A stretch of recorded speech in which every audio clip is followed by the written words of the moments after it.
everyone. Thank you for setting time aside to join us and to come together as a community to try to edify ourselves or just be reconnected with learning that we've already had, but to come into community to try to expand our own capacities to cope amidst everything that we're experiencing.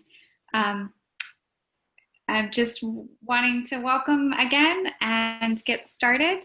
So I know Sarah's looking for a cue for recording, and I think she's got it going, so we can jump right in. My name is Mariam Stevenson. I serve as the Director of Student Services over Health and Wellness for Palo Alto Unified School District. My department focuses and supports the programs that serve students' physical, social, emotional, and mental health needs. So it's a really amazing work and important work.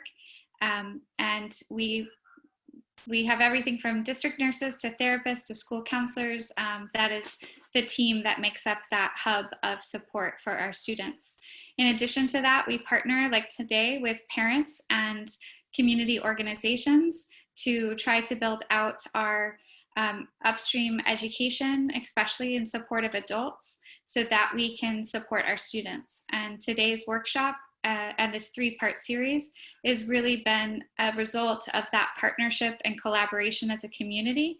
What makes Palo Alto so great is that we all approach this together to try to build our skills so that we can build the skills of our students. And so with great gratitude, I want to welcome you and thank you for prioritizing this time and space to join us in that learning and in that community.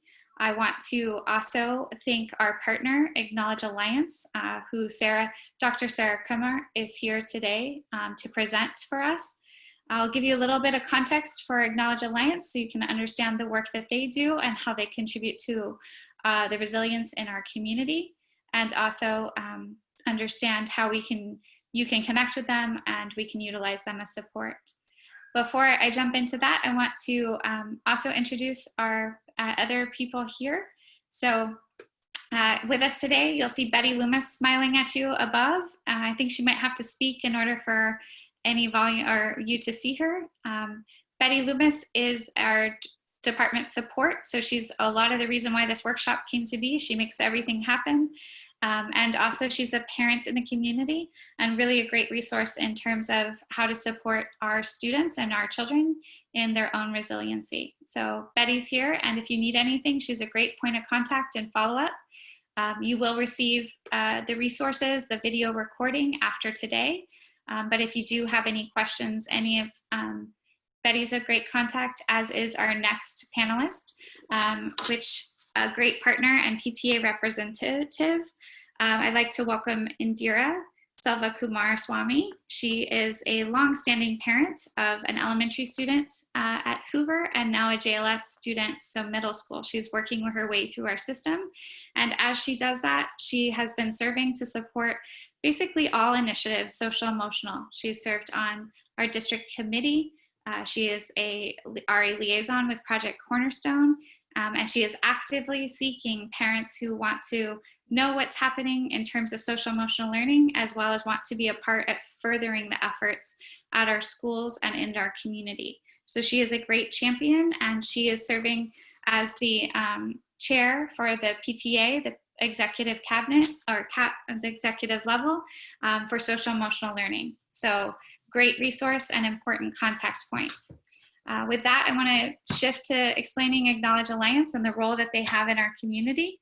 So Acknowledge Alliance has been working on resiliency and both upstream and downstream since 1994. Their goal is to promote lifelong resilience in our children and strengthen the caring capacity of adults who have influence in the lives and outcomes for our youth.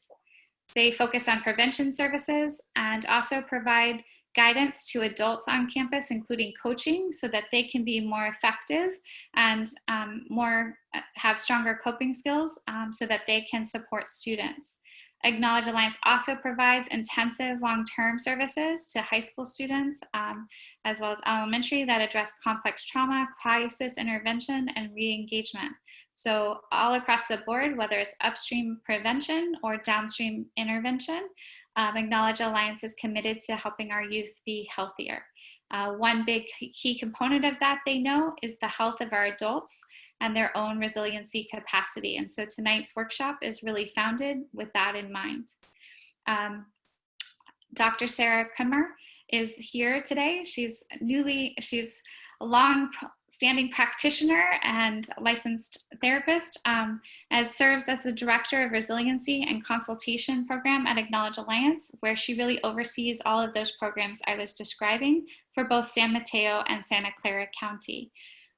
She is a licensed professional clinical counselor, a board-certified art therapist. I can't speak highly enough of her work. Her sessions are tremendous, and we all walk away learning something new or reconnecting with a learning and finding a new way to apply it. She's most recently received her PhD just about a month ago, I believe. So, and now we are honored to call her partner, friend, and doctor.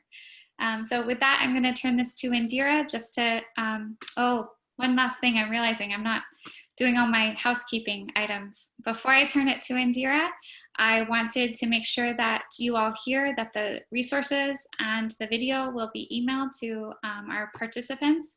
Additional to that, if you have any questions today, please drop them into the Q&A and we'll be supporting that live. There will be opportunities to interact throughout the workshop.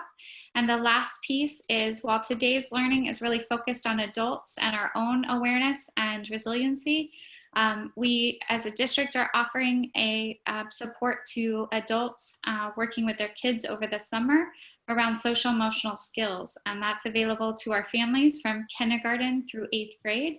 We're really hoping that this will be a great pilot and engagement of how to bring this learning, this such critical learning, especially at this time, to our students with the support of their parents.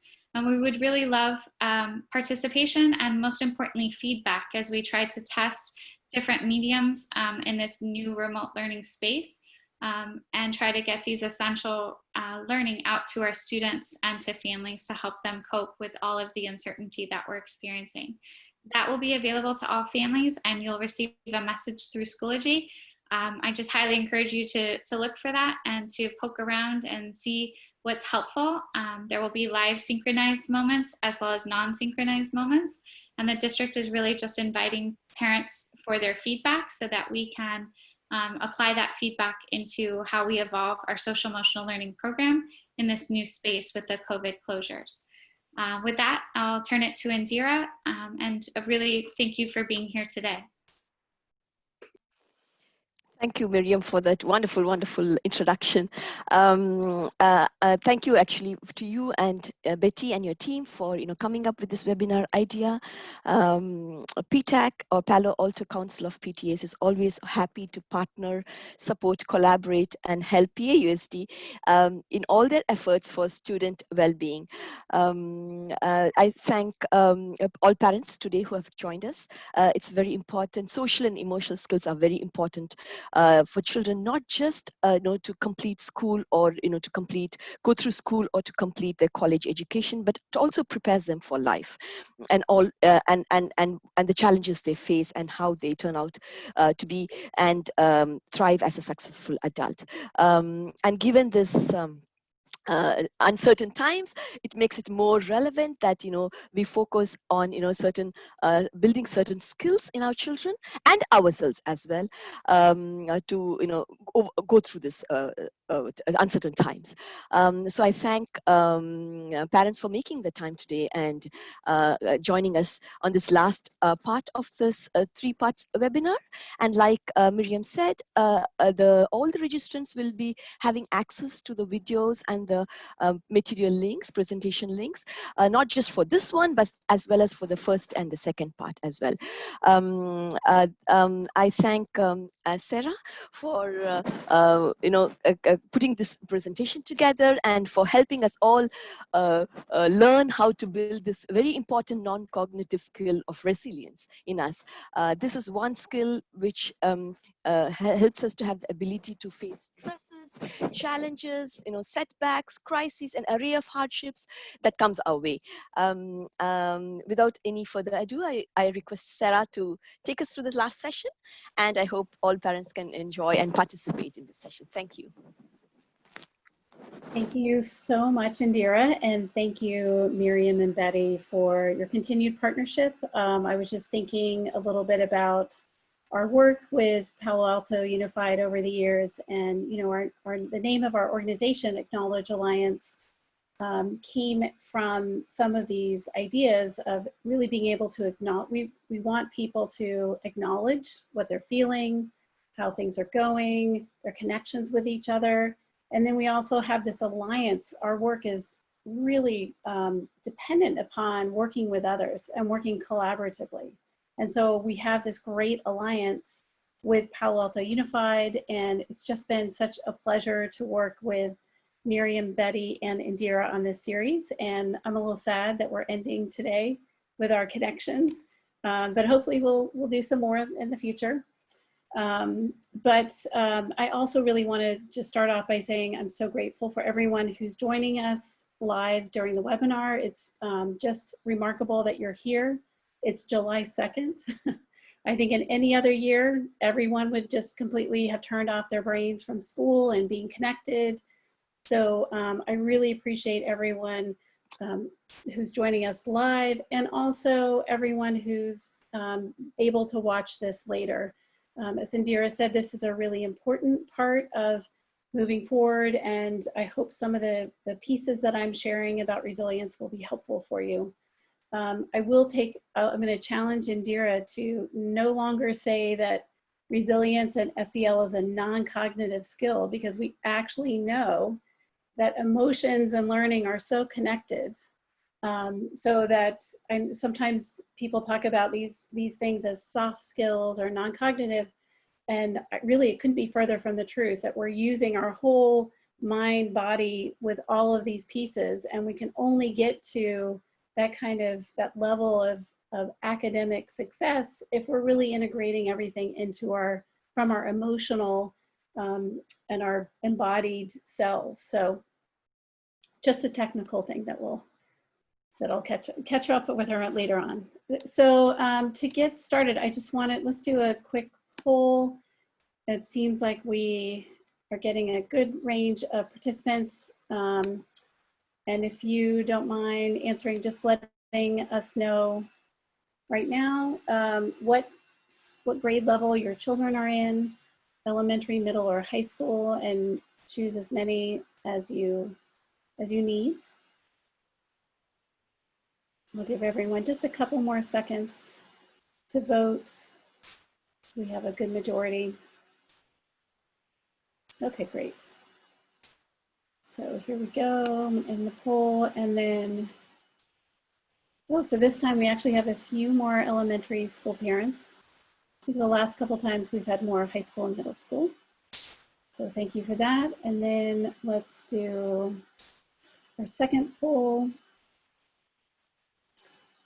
What have the last 3 months been like for you? Mostly stressed or anxious, mostly wonderful or calm, or a little bit of both depending upon the day. So we'll wait until we get a majority of people voting. That looks about it. Okay, so pretty similar to the others. Most people are saying a little bit of both depending upon the day. And there's probably many other answers that could be used there as well. And then we're going to do our final poll. How do you feel about your own resilience skills? Are you thinking that they need a little more work? Pretty good so far, or you think that they've been doing you well, doing right by you? Give everyone just a couple more seconds.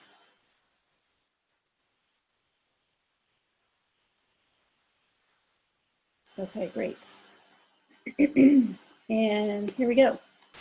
So, interesting. The majority of people on this webinar are saying in need of work and support. But we have quite a few people saying pretty good so far and getting you through. So excellent. If you've answered one of the last two, there's going to be some places to share your experiences. So I hope that you will definitely contribute to what we're all talking about. Okay, so I just wanted to point out that today I can wear the shirt that I'm wearing in this photo, sitting in the exact same spot. There's a nice little picture there for everyone. But I really am so appreciative that we get to share this work with you and really focus in on how do we build resilience in ourselves as adults, because that is the key to helping build resilience in our children. So similar to the last two sessions, we're going to talk about a few basic concepts. Then we'll pause for some conversations, questions and conversations, and then move into some practical strategies. And there are a number of resources that will be listed on there's a Google Doc page that is going to be shared or has already been shared that has a number of extra resources as well as resources from each session. So I love this quote. This is from one of the articles that we're using today. I don't want my children to only remember to wear masks, wash their hands, and keep their distance from people. I want them to understand that this is a time when people need to show up for one another. So in the same way I talk about how physical connection is a threat, I need to be as deliberate about elevating stories of how, beyond our small part of the world, people are helping each other out. We're going to circle back to this at the end, but I really wanted to start off with that message. And there was a comment from an attendee last time that we somehow missed right at the very end. There was an idea that I was talking about around really looking ahead to your path and not looking to the trees on the side where things could fall apart. And that's a way to kind of move forward. And a participant said, well, how do I keep my eyes on the path ahead when I'm going in circles? And that's such an excellent statement. And we're going to come back to some of those ideas coming up here. So thinking about moving forward with uncertainty, I would love it if anyone can share future feelings that are coming up for you when you're thinking about this uncertain future. So maybe take a moment, think about this may not be too hard to come up with. We've all been trying to figure out what the next day is going to be like, what the next month, what the fall is going to be like. So if you have a moment, if you wouldn't mind just typing in a few feelings that are coming up as you're thinking about this.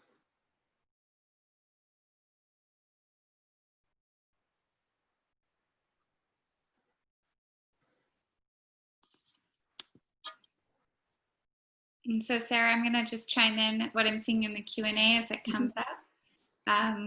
One comment really describes mixed feelings, both overwhelming and confusion, some disorientation.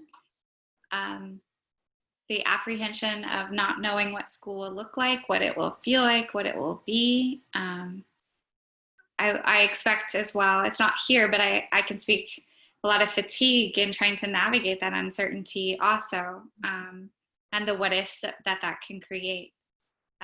Also talking about, the impacts of whether or not this will be a normal experience and the loss of that physical connection of our young kids and our kids with other kids and each other.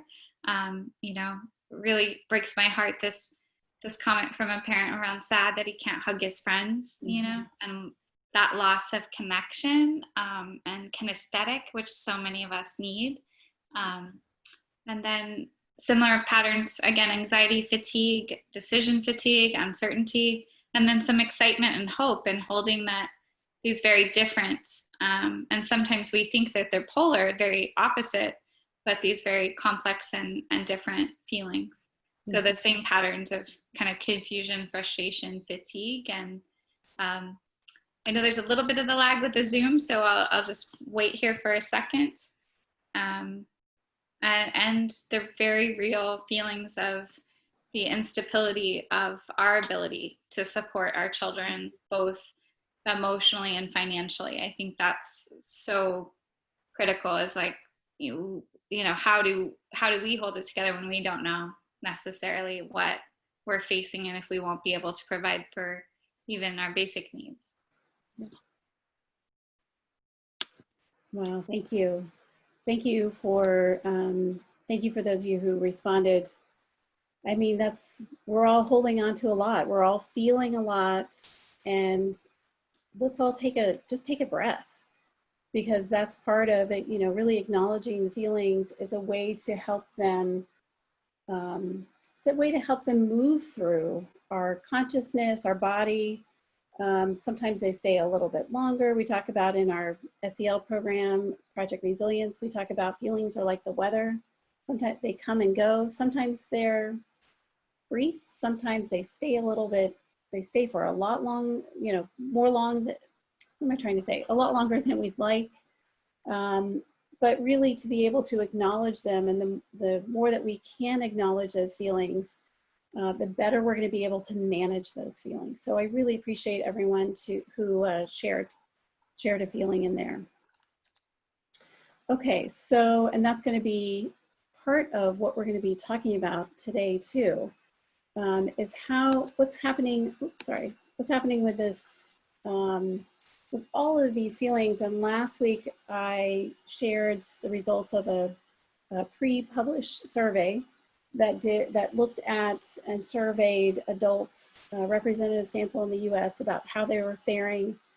This is about a month into when we realized that we had a global pandemic in the United States. And there were some really alarming numbers about parents, adults, and especially parents. I don't know if you remember that chart. Adults with children were showing much more distress, but really showing some symptoms of some serious mental health issues. But I do also want to come back and say, we're actually more resilient than we think.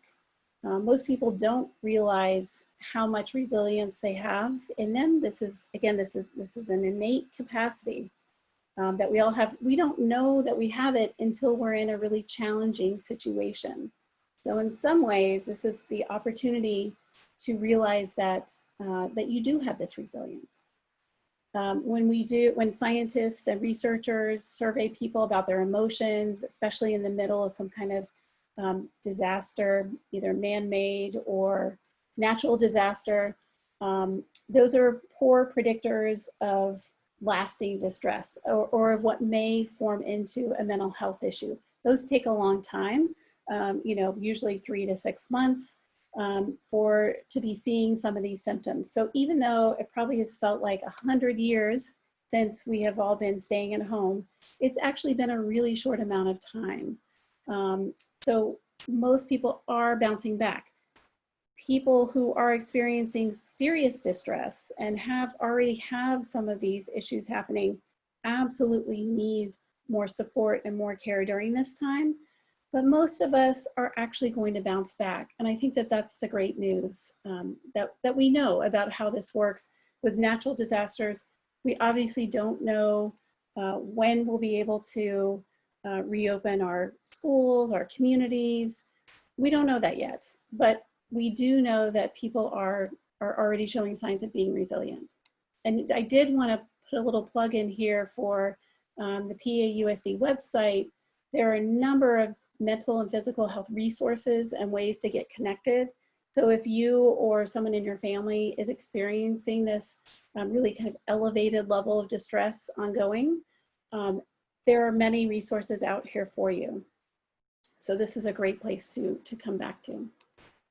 So also, and kind of what we did last time, I thought it was fun to do a little quiz. That's the academic in me. Want to check and see how many people are thinking about this.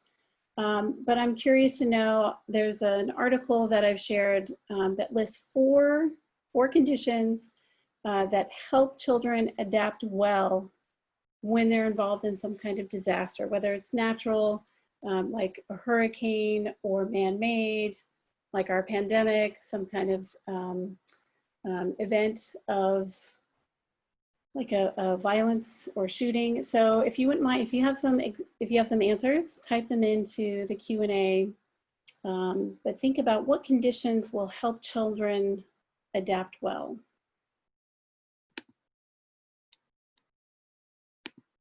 Take a moment to think about this, and Mariam, if you're able to come back and share some answers, that would be great. Yep, right here.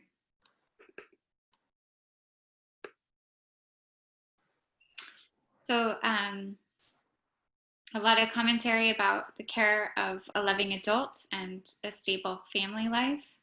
That's a recurring pattern, at least one caring, trusted adult. Mm-hmm.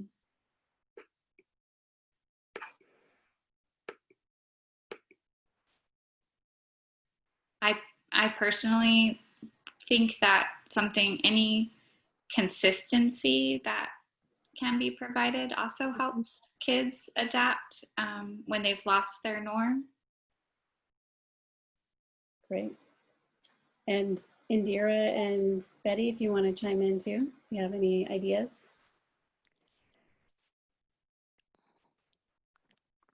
I think consistency, yes. The children need, a constant familiar ground, some familiarity. It could be a routine, it could be, presence of somebody, it could be something that's comforting to them because they know they can always go back to it. So the presence of that in their lives, I think, is very important. It could be, different children, and as you said, Sarah, we all have that innate natural ability to fight and survive, as you know, we are born with it. It's a question of developing it well. And children are very adaptable. Of all, even adults, when you compare them, children are more adaptable, but they definitely need direction, support, and guidance there. I feel so. Yeah, thank you. Thanks. So I think that I agree with Indira and Mariam, and that the importance of having a trusted adult. And sometimes being a parent, we want to be that trusted adult, and sometimes at the same time we give the message to our children that we can't handle what they have to say.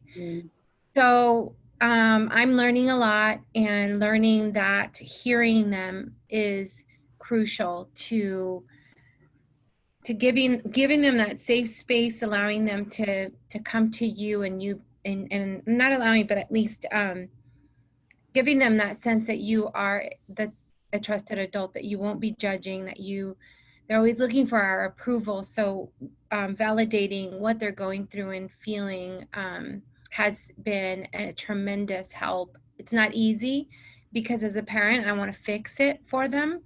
I want to tell them, and I often do tell them that others have it worse than you, right? And as soon as I say that, I build that barrier of like, oh, they can't come to me and tell me anything, because others will have it worse than I, so we have to kind of allow ourselves to accept and listen and hear them. And all they want is to be heard. And then when they have that trusted adult in you, then they feel stronger and more rooted, and can probably get through a lot.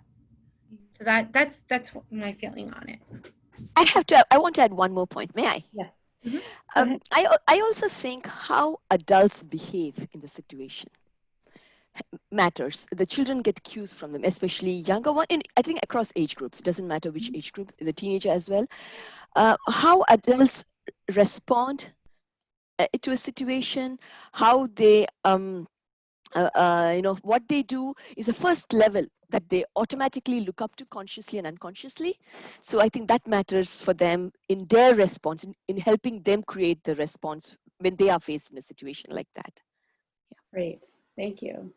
I have a couple more additions from the chat, as well as I really love what you both are saying from a parental perspective, and the work that we as adults have to do to a trusted adult is a reciprocal relationship, right? Like, they need to be able to trust us. And one way that they learn to trust us is showing that we can trust them.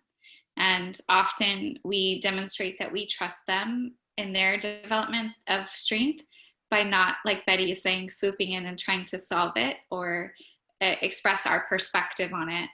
They need to trust that we can hold that, and we need to trust that they can act on it as young, growing human beings. And one of the first ways we communicate distrust of their abilities to cope is by trying to solve it for them or protect them from all the harm. And of course, we want them to be safe and to have a good experience and life. And at the same time, we have to develop their strength by helping them with the adversity that they face. And so I just think about that and so appreciate what you all are contributing. I think this is echoing what our participants are saying too, in terms of this support from adults and parents. And I really like how they're talking about the family bonds and just knowing that those trusted adults can be beyond just parents, and the importance of having a whole network that they belong into and can and rely on. And the last thing is just what the example is that the adults in the space and our parents are setting. And just saying that, you know, children will stay positive if their parents are calm and are staying positive too, right? So I really just am appreciating this, and I think it's everything that we need to hear and have reminded for us in this space. Yep. Wonderful. So many great answers there. More and everything that all of you contributed to and the responses coming through are absolutely true. I'm just going to be sharing 4 that have been shown through research to be most helpful. So the first one is interesting, is the amount of exposure. So that has to deal with the direct exposure as well as indirect. So how much they're viewing and seeing and hearing about it through the media is also powerful too. So as much as you can, we'll talk more about this at the end. I have a list of 10 tips, is really monitoring that for your children. And it matters. It's different when they're in elementary school to high school, but the amount of exposure is important. The second piece, all of you came through loud and clear, loving caregivers. Absolutely, loving caregivers is critical.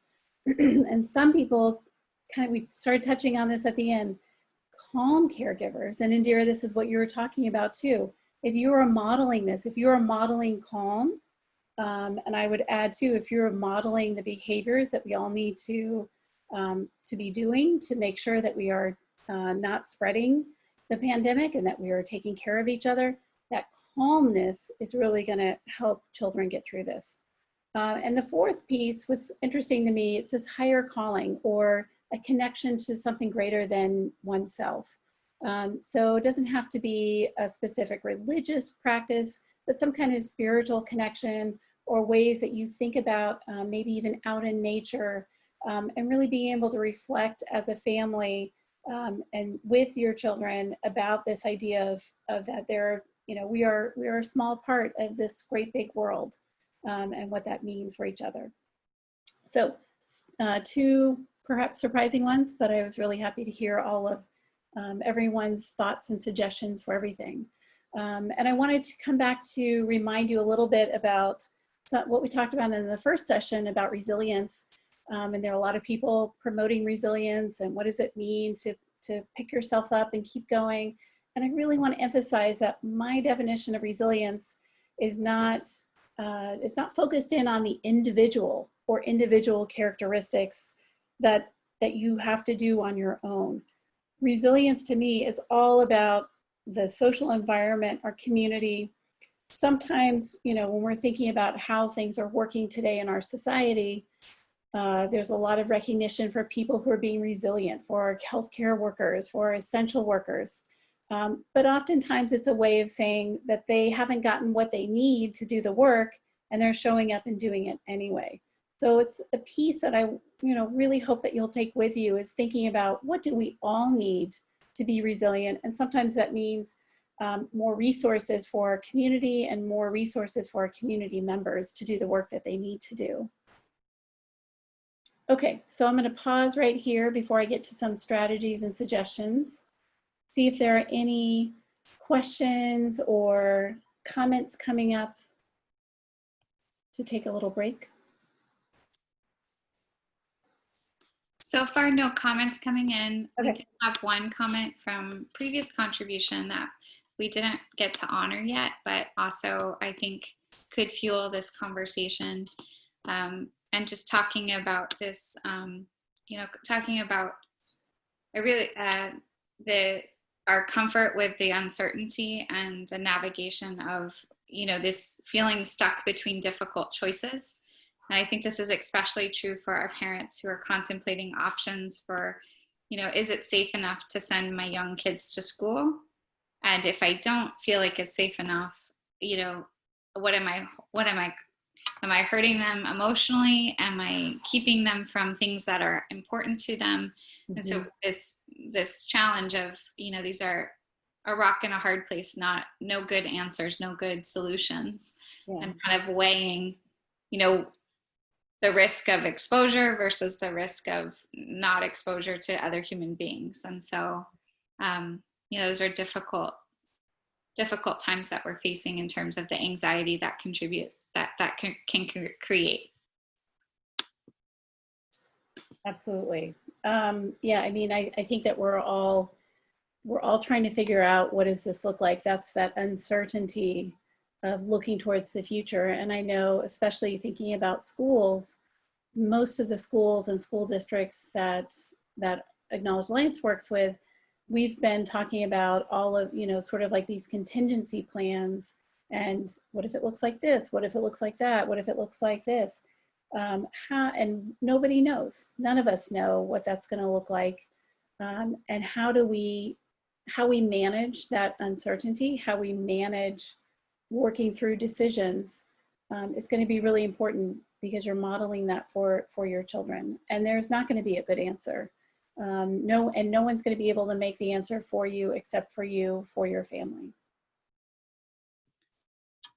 I think that really heightens the importance of us somehow reminding, because in these times it's really hard to track things and remember things and hold on to them. So I think in times like that where there isn't a good answer, it's helpful to capture, what was our thinking at this time? What's the best information as we do this cost benefit kind of analysis or weighing these difficult decisions?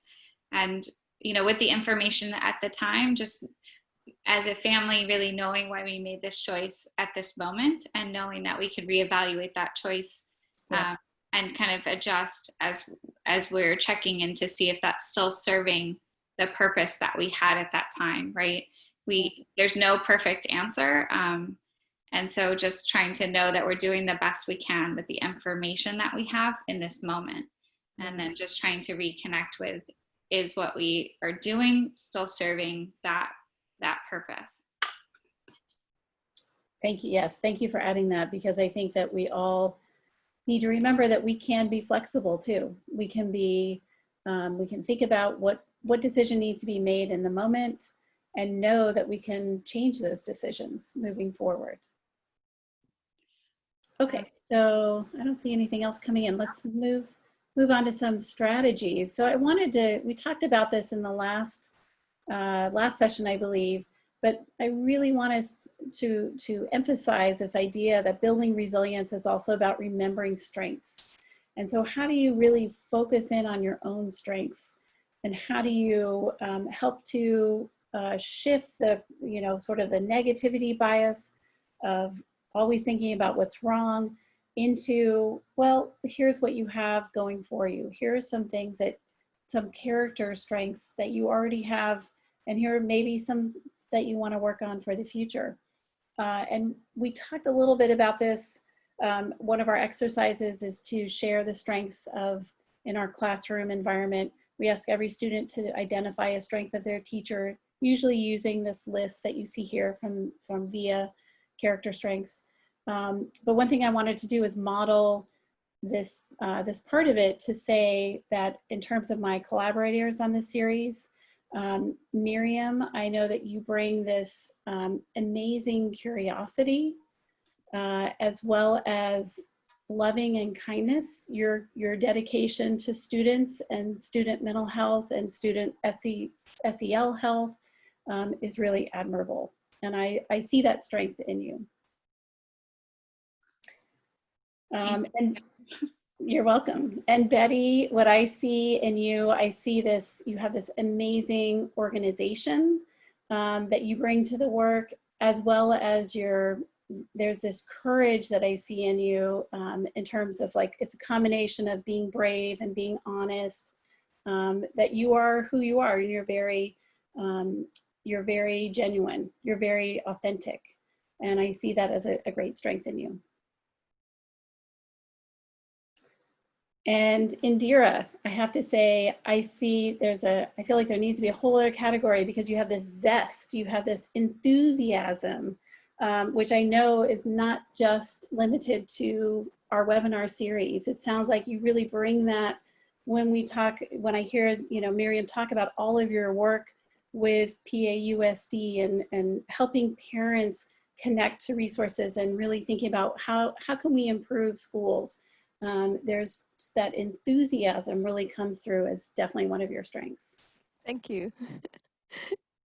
So what happened is that by doing this, it's meaningful in two ways, because how did it feel for the three of you to hear that, to hear your strengths? I didn't realize I had those strengths until you mentioned it, and then I owned them, and I said, she's right. But before that, I think a lot of the times there's a lot of self-criticism that goes on, and yep. So, but it made me feel really good, and then I also almost wanted to cry. I don't know why I'm very emotional today, but yeah, it was very nice to hear and very encouraging that what I strive for, it's being noticed. Great, thank you. Mm-hmm. I felt very happy hearing it. I mean, it was a surprise, a pleasant surprise. But it reassures or reinforces what I like to do and my passion, and in the work I do and the time I spend on this. So I was really happy. Yes, thank you. For me, I can say, wow, you, especially when you're not seeking it, right? The validation is so powerful, yeah. And empowering. So it's the power of being seen. And it just makes me think of, we talk about trusted adults for kids, and yet we need trusted adults for ourselves in terms of co-regulators, people who can mirror back and let us know if we're seen. And if we are seen, how powerful that is to be able to own, like Betty's saying, what that means. Like, I own that, and then be able to continue that, to have the energy to continue on. So thank you, Sarah, for that unexpected gift. And now I'll be able to sustain for a little longer with my resiliency. Wonderful. Yeah, I didn't tell them about this because I wanted it to be a little surprise here. So you can see how meaningful it is to be on the receiving end, but it's also meaningful to me because I took the time to reflect on what I knew about each of them. And Indira and I, we've only known each other, I mean, we've seen each other in various places, but we really only have been communicating in the last month, really. And my interactions with Mariam and Betty have been really just small things here and there over the last couple of years. But it's meaningful for me to think about, wow, what do I see in them? And what stands out as the strengths that they bring to the work. So it's a two-way street here. And do you see how quickly, like we took a couple minutes to do that, and that really shifts a lot of interactions. And so this can be something very, very simple. You don't have to use this list. You can, come up with your own strengths, but really building in time to do that. It's really great when it's spontaneous, is a way of helping to build some of those resilient feelings moving forward. This is also another piece that I was kind of thinking about, dealing with uncertainty, and there may be, there may be some things coming up for your child who might be feeling anxious. Some of these statements are very appropriate for elementary age, maybe middle school, but definitely repeating some of the, like, I'm here with you, you're safe here now. When you are safe here and now, that's important to reiterate. Doing some kind of physical movement is a great idea too. Number 3, tell me about it. That works no matter what age. That works with your partner, that works with other family members. And then some of the others you can, kind of modify according to the age level. And kind of along those lines, I wanted to also mention that there are these emotional check-ins, things like an internal weather report. We do this in Project Resilience too, where sometimes that's the check-in for the class, is to say, if your feelings were the weather, how would you describe it? So it could be a thunderstorm, it could be sunny and bright, but it gives people a chance to think about their own moods. And so you're practicing identifying feelings. And then it's a way to acknowledge them and get them out there. If you have elementary age students, children, you will definitely hear that a weather feeling is cloudy with a chance of meatballs. That comes up every time. I love that. Another one you can do is feelings 1 through 10, asking them to think about on a scale of 1 to 10, with 1 is the worst mood, 10 is the best, come up with and identify how they might feel. Creative expression. I love this one. You might ask your children to come up with a song that reflects how they're feeling, or a piece of art, or maybe it's a movie, or it's a dance move. But it's some way to help kind of channel in some of how they're feeling into a creative expression. And also it's helpful that it's something someone else has already created. So you're not asking them to create it on their own, but really think about what song you might, create a song list or a playlist for how they're feeling during the summer. Highs and lows, pretty self-explanatory. The best thing they experienced, as well as the worst thing they experienced. And then finally the rose, bud, and thorn. Some people may have heard of this one. So the best thing is the rose. It's sort of, the bloom on the end is something great that happened. Something that they're looking forward to is a bud. So it hasn't opened yet, but it's coming. And then the worst thing might be the thorn. So those are 5 examples of really quick kinds of things you can bring in to do. And I would say, you always want to give your children a chance to either be able to expand about it, talk more about it. Here's what I mean when I say cloudy with a chance of meatballs, or here's what I mean when I say I'm feeling like a 3. So those are, but you can also let them just sit with what that means. And I think, Mariam, you were saying something about it in terms of this trusting relationship. We want to trust our children to know that we're helping them identify their own feelings, but they can manage and they can regulate their own feelings too. So not forcing them to share more, but really giving them that opportunity if they'd like to. And this is one last piece from another article that you'll have the link to. I really liked it, 5 lessons to remember when eventually things change and we're not dealing with a global pandemic. I like these because these are reminding me of all the things we want to keep thinking about. Being with others is key to happiness. And a lot of that is happening virtually now, and that's very, very difficult. And we experience fatigue and not really being able to make eye contact with friends and family that we're not in front of. It's harder, but it still feels really good. I know that when I join Zoom meetings or trainings or webinars like this, I do feel really excited when I see other people's faces, because right now it's me and my husband and our cat, and that's about it. So how do we feel connected to others? It's possible, and how can we take advantage of the technology we have to do that? The second lesson she talked about is this idea that reducing stress is really good for everyone. So how can we all really take advantage of and take this opportunity to lower our stress levels? And for some of us who have been commuting a lot, maybe it's better now that you're not commuting. For people who are still having to drive, maybe because you're an essential worker, hopefully it's less of a strain on you with more people staying at home. So how can we really push all of that down for everybody? Showing gratitude matters. We talked about that a little bit. We need less stuff than we think. How do we create these celebrations? How do we create rituals with each other is really important. And then the last one, we are stronger when we act together. So really thinking about community and how we come together as community is going to be important. So the last piece, this is my last list of 10 tips. I'm really stuck on 10 tips. It seems good. But this kind of a combination of the first two lists, as well as some of the things that I thought were really going to be important from this last webinar.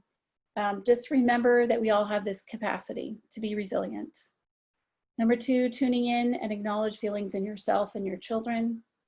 Number 3, lead with love and calm that comes from the suggestions about how children best manage and eventually get over dealing with disasters. Filter what reaches your children as much as you can and discuss what is happening, really thinking about developmentally what's appropriate for your first grader to know versus your 10th grader to know. But really letting them know that you are a source of information, that you want to hear their opinions, and you want to be able to talk about it. Number 5, when you're activated, we talked about that in webinar number 2, when you feel like your brain, the emotional center of your brain is really getting activated and you want to just explode out or maybe cry or scream, to take a breath and remember to bring back your thinking brain. Can you reconnect with your rational thoughts and linear thought? How can you do? And sometimes that's just a pause and a breath. Number 6 is to engage in rest and relaxation over the summer. I hope that you are all building in time to do that. And also doing some kind of creative expression is really, really important. And I will say not just for children, but also for all the adults involved. Stay socially connected is number 7. And I'd like to reiterate checking in on other parents, making sure that it's so nice just to get a text every now and then from a colleague or a friend to be able to say, hey, how's it going? How are you doing? It feels like you're being remembered. And for someone who's struggling and may not reach out for help, I should have added this in here. Asking for help is really important too. And really if you're noticing that you are struggling, how can you reach out? Number 8 is be a work in progress. I mean, we're all a work in progress, and go through this with kindness and grace for yourself. Know that we're all not doing it right. We're all practicing. We're all trying to get it right. And that's okay. So give yourself a break and some self-forgiveness and self-compassion along the way. Number 9 is finding meaning about your spiritual beliefs as a family. Really taking the time to think about and talk with your kids so that you can help them connect to something bigger than themselves. And number 10 is sharing stories of resilience and gratitude. So coming back, that was that first quote about we don't want to just have them remember I had to wear a mask, I had to wash my hands all the time, I had to stay 6 feet away from people, really helping them remember some of these moments when people are reaching out and are helping each other. Okay, so my closing thought, and we have a little time for some conversation from one of the other articles that you'll get your hands on. For now, the world is in a difficult state of uncertainty. We don't know the course of the virus, the full economic impact, or what normal life will resume. But the enduring lessons for our children will surely be the emotional ones. These are the lessons they'll remember as adults when they inevitably experience upheaval again. Only then it may be without us. So let's stay focused on and grateful for what really matters. Okay, so that's it from me. Well, we have one Q&A. I'll encourage, I know we have a little bit of time with our participants. So if there are things that they want us to address in particular, just put it in the Q&A. If we're not able to get to it during our live time together, we will follow it up with the email that comes with the resources and video. There's a really complex one to kind of pick apart and see what the panelists think about it. So I'm going to try to just take it in parts and see what parts of it we can cover together.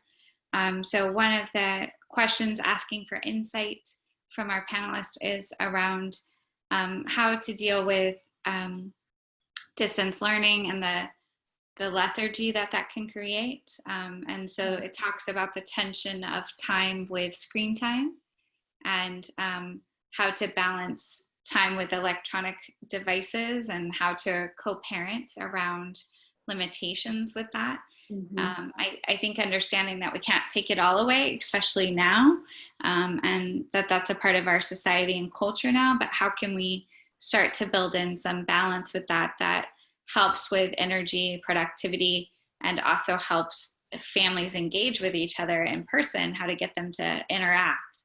So I just want to put that and invite our panelists to think on that, share their thinking around that dynamic and that tension point between the digital device and the in-person connection, when it's so much easier for us to engage, sometimes our kids especially, to seek refuge in that digital space.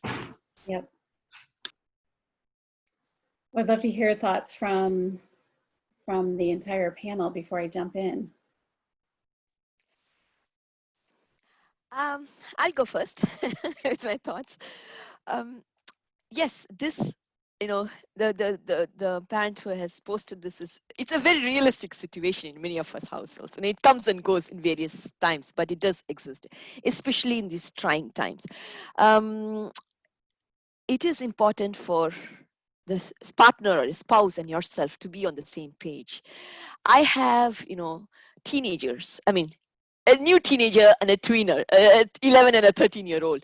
But, in these times of social distancing, I actually would say physical distancing, more than social distancing. Yes, we can't physically connect because of the other safety issues, but as much as we can encourage in a balanced way their social interactions via digital media, I think we should do it. I'm one of the parents, and luckily my husband agrees with me, otherwise we would have a tussle at home, but in the sense of limiting screen time, I always do. But I also know this, if I don't, let's say I don't want to spend much time on the computer, so I do give them time, let's say, to hang out, do the Google Hangouts with their friends, an hour or two a day. They do, and then they talk. I hear them talk. They sit in the common room, so I hear them talk. I hear them giggle, play some Pictionary and Scrabble and stuff, and connect. They are connecting, so which is great. I also consciously make sure all of us are out of the house, in the sense of going for a walk or playing ball in the backyard. So there are one or two things which I kind of, initially I was not so much, but as days progressed, I thought that would be a good way for all of us. So for me, I have to role model it too. So I get my husband, make sure that he's working from home, but yes, we create some time to come out as a family and we play with the girls physically, do stuff in the garden and things like that. That is one where I can break the monotony of sitting at home in front of a computer. Yep. It does get challenging with older kids and different age groups, across age groups, and depending on the mood, it does get challenging. But I think we have to be calm. It's very trying sometimes, when you are caught between, doing many things and multitasking, and trying to get their children and getting them to do the right thing. Sometimes we have to be calm and take a moment to breathe, pause sometimes, and then come back to the situation. I've done that many times. It has helped me. It has worked, let's just say. At times it goes, the ball gets thrown high, one way higher, one way lower, but somehow we are able to manage with that. So, but these are very, very, very realistic and tough questions and challenges we face every day.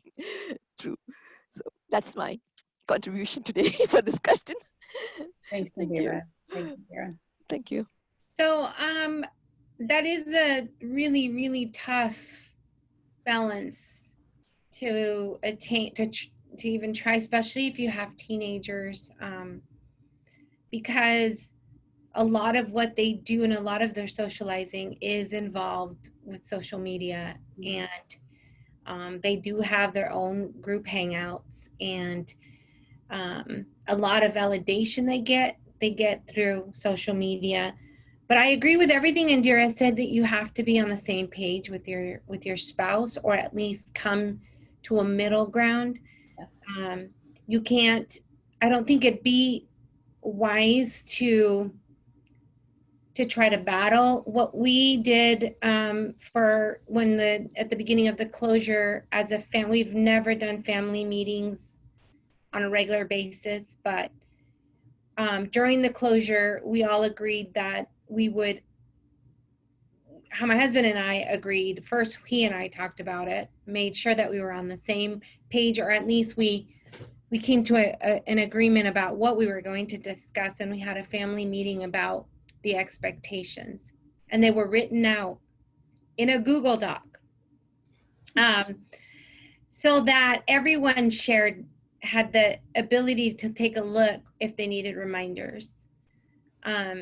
We provided a couple of incentives, and a lot of it had to do with screen time, adding to screen time and whatnot. But we had to create events that would get them out of the house. These were not things that we normally did, because as they get older, they don't want to spend time with us. I have a 15 and a 17-year-old. But it was important to do that. We went out and took them away from the screen, and sometimes you have to meet them where they're at. So we did videos together and danced. I'm not comfortable with posting anything about what I do online ever, but it happened, and it didn't go viral, thank God, but it was something that, I had to, to get them to where I wanted them to be, I needed to go into their world a little bit too, because the reality is that this is their life. It revolves around the digital world, and so they were more cooperative, and it didn't become a battle. It became a negotiation and an alliance. So it is helpful to do something like that, but it's not easy. Right. You have to condition yourself as well. I love that you all had a common reference point. Like, you created a external document to say, here's our agreements, and kind of go back to that. I also really appreciate that you're talking about how you had to start doing things that you wouldn't normally do. And I can't wait to see you on TikTok. But the other, I would echo that too, and talk about, we've had to build in explicit cutoff times, like a deadline for when I have to turn off work, or, where we go and we walk outside for a while, or I start my day with new rituals that I wouldn't normally have done, in order to create that space that's digitally free for all of our health. And, tech free time at dinner, so that we're having these conversations, and we're being more personally present when some of our old habits would have had us been more disconnected. So I really appreciate those explicit strategies. I know there's a comment in the chat too around, how you do this if you're doing this alone, and how can you bring your spouse along, especially if they're ignoring the desire. And I think that's a really hard circumstance. And one of the things to ask is, how can I change my communication so that you can hear me? Because I feel like I'm not being heard, and other ways of bringing other people, other points of information into the conversation, so it doesn't take in all these in marriages, many of us know that we tend to take with us a lot of previous bad communication or difficult tensions. And so any ways that we can find new methods or new ways to insert other opinions or other guidance, like parenting guidance together. So how can we go and have new common learning where the source of the information isn't me? So my spouse hears all of the previous nagging and fights or arguments or disagreements we've had, and instead we can have some common understanding. You know, I'd really suggest watching this webinar series with your spouse and talking about, you know, ways that other families are trying to approach this so that it becomes a third point that's external to your marriage and to the tension there. That's just one suggestion. I know that's very difficult.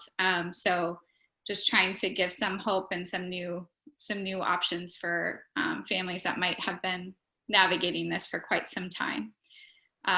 I'll leave for a second to see if there's any panelists, and then I know we're over a time, so I appreciate that our participants are staying with us. There's some additional comments and suggestions from people in terms of gradually making new daily routines, you know, so where they can insert small changes instead of big, tremendous changes to their family. Mm-hmm. Can I, yeah. I just want to add one thing too, and I know we need to wrap up, but to really think about, you know, if a lot of what's happening is revealing a lot of the kind of economic disparities and inequities with, you know, within our communities, how families are operating, but it's also revealing a lot of the stress and tension that might have already been there, and it's just it's kind of being highlighted, and it might feel a little bit worse. I think that everyone is dealing with a lot of anxiety. Everyone is dealing with this uncertainty in different ways. And so, you know, there are a number of, I would say, to reach out for more resources. If you have health insurance, reach out and connect and try to find a marriage therapist, you know, so a couples therapist, someone who can work with you on this communication, because it's not easy to do it alone. It's not easy. It's one thing if a partner is just saying whatever you want is fine, but if there is active conflict, then you know that what you're modeling is active conflict to the children. And so reach out. I mean, most therapists are now doing online and virtual sessions, and it may be an opportunity to start working on some of that, because it's not fun. It's not good to go through, and it's also not going to be healthy for children. I'm so glad you said that, Sarah, and it's not sustainable, right? So Yeah. I think if your partner's not open to, you know, marriage support, a good entry point too is co-parenting classes and co-parenting strategies that are focused on more effective ways for communication, so that you can work as a unit together, even if you're not at the stage of working on your marriage or your commitment to each other. Yeah. So just different entry points based on what's available, but really coming from that place of, you know, this isn't sustainable, and what are we modeling for our kids, and bringing to the table that way. I think those are all great suggestions. Mm-hmm. With permission, I want to share with my panelists and close with gratitude from our participants. So just really thankful that our participants, one person put into the chat that they really appreciate the 3-part webinar series, that it shows that Palo Alto Unified and the people on the series, so that's you all, not our care, not only just about the academics of our students, but their emotional well-being for our whole community. And so that just makes my heart so happy, because I know that was the ambition of this goal, was to really try to provide support for our community that's in need, so that it would pay forward to our kids. And so I really thank the participant who put that in, and just thank our panelists for making this become a reality, and such a just a reality, and something that can have an impact for people, especially as they need it the most. I thank Miriam, and thank you, Sarah and Betty. And this has been, I think, a good collaborative effort, and I really am honored to be part of it and to have participated in it. And we do our best. I mean, in all capacities, be it with the PTA or you be it with the district, we all want we always think about our students and parents' well-being. So I'm grateful that this happened, and Sarah was able to give us a time and to help us with this topic and stuff like that. Thank you so much, all of you. I want to say a few words of gratitude as well. I'm grateful that you made me a part of this, and at first I was a little shy, but I think it really helped me to grow as a parent, and it highlights how much everyone is important and valued, and everyone can contribute. So, thank you very much. This was really great. All right. I'm trying to answer one last comment that's open to our panelists, or to our participants, and then we'll wrap up. For those of you who participated today, again, thank you for joining us, and thank you for prioritizing. Yes, that's great. So we just got a chat comment that echoes what I'm responding to one of the participants with. If you don't mind putting up our contact sheets again, Sarah. Yes, absolutely. Please reach out to any of the panelists if we can connect you with resources or can provide support in any way. Acknowledge Alliance is definitely open and can reach out and provide support.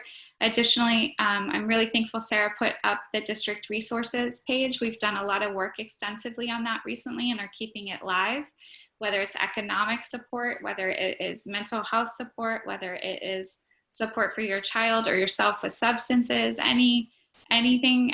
If you're having, we've really done a lot to build that out. Whether you don't know where to start the conversation with your child about anti-racism, we have those resources up there now as well. One big feature of the website is a tool that we have adopted called Care Solace that helps you input anonymously into it what your needs are, what your insurance is, and then they match you to therapists and providers in the community that are accepting clients and can support that. The website address is Palo Alto Unified if you just go to the resource page. I'm not sure if Betty, we can get it up quick enough to put in the chat, but I will work on that part. If we can do that, that would be a great help. You know what we can do is we can include it. I could probably send it to Indira. Yes. Because I don't believe that I have the ability to. I don't think we can drop it live into everyone, but we'll make sure that we include that in the resources that go out. Yeah, it's on the shared Google Doc already. Perfect. Yeah. But yes, please reach out and communicate and use the resources to connect with support. And we, again, thank you all for being here. Oh, also, last commercial.